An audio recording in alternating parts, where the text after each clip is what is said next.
Hi, Domenica here from easysewingforbeginners.com. In this video today, I'll be showing you how to use the needle threader on a Janome sewing machine. Don't forget to check out the card above or in the description box down below for the full video on how to thread a Janome sewing machine. Okay, let's get started. Okay, so to use the automatic needle threader, you'll find to the left of your needle bar, there is a little lever.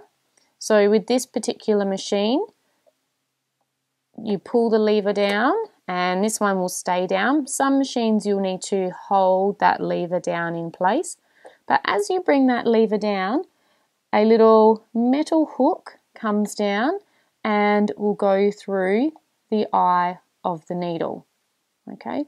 Now you'll find if the hook is not going through the eye of the needle, it will not thread your needle properly. So you need to make sure your needle is in the highest position possible. So you can use that by either using your hand wheel to bring the needle up to its highest position, or if you have the up-down needle button, you can press the needle down and then back up and it should leave it in the highest position.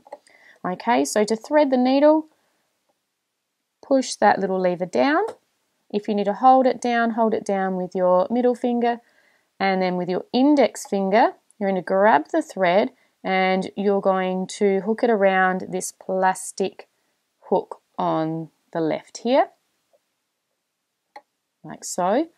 And then you're going to make sure that thread is going under that metal hook that's coming through the eye of the needle. Okay, so you can see there that it's under that little hook.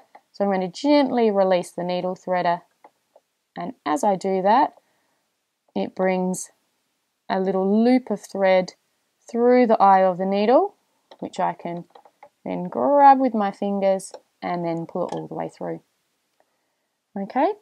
So that's how you use the automatic needle threader. Don't forget to check out the full video for all the tips and tricks you'll need to successfully thread your machine. Thanks for watching and I'll see you next time. Bye.